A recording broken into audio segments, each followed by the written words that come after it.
السلام علیکم دوستانو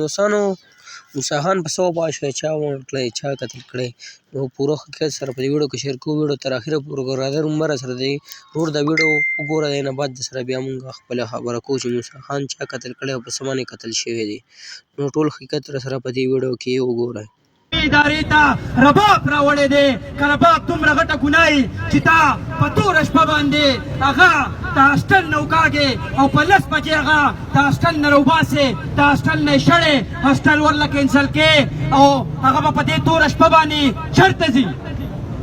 زه د انسان په جامه کې ناست د ملکن یونیورسټۍ دغې پیرونانو ته دا پیغام ورکوم د پښتون سټوډنټ فیډریشن د یو صوبایي رهنما په حیثیت چې دا خبره یاد ساتئ نن چې دلته دا کم خلک راجمع شوي دي نو دا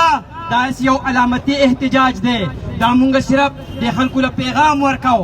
د ګل په ورځ به انشاءالله د دغې فرعونانو خلاف د دغې ظالمانو خلاف د دغې جابرانو خلاف په ملکن یونیورسټۍ کې د پښتون سټوډنټ فیډریشن یوه لویه احتجاجي مظاهره کیږي او زمونږ مطالبه به دا وي چې د وایس چانسلر نه والا د پرووسټو د واردنو د چیف پراکټرو د ډیپټي پرووسټو د دغې خلکو د ټرمینیشن اډر به وي دغه خلک به مونږ به مطالبه دا وي چې دغه ظالمان دغه فرعونان دي ترمینیټ کړی شي جوډیشل انکوایري دې وکړی شي او د دغې ظلم خلاف دي اواز مونږ اوچت کړی شي مونږ د ټول پښتون قام ته مونږ د ټول ولس ته مونږ دا پیغام ورکو مونږ د ټول ولس ته دا وایو چې بله ورځ به انشاءالله د ګل په ورځ په ملکن یونیورسټۍ کې د دغې مثال شهادت لپاره د پښتون سټوډنټ فیډریشن یو لوی احتجاج کیدونکی دی چې دغه احتجاج کې به مونږ د دوی نه خپل مطالبات غواړو موسی داسې یو انسان و هغه زمونږ ورور و زمونږ کشر و هغه زمونږ خدمت کړی دی د پښتون سټوډنټ فیډریشن ډیپټي جنرال سیکرټري په یو ذمهوار په حیثیت ناست و او مونږ به دغې فرعونانو ته ښایو چې پښتون سټوډنټ فیډریشن د خپلو هلکانو د خپلو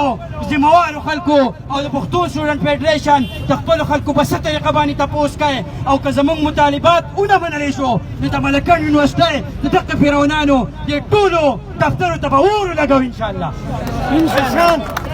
دوستان دا ویډیو موږ ستاسو سره شیر کړه چې موسی آخر په کوم وجه په څه باندې قتل شوی و نو دغه حقیقت تاسو په دې ویډیو کې وکتو موسی خان په دې رباب په وجه باندې قتل کړی شوی و نو دغه ویډیو تر دغه ځای پورې وه که زموږ دا ویډیو خوښ وي خپلو ملګرو سره یې شیر کړئ زموږ دا پیج درسره لایک کړئ زموږ ویډیو که څوک په یوټیوب باندې ګوري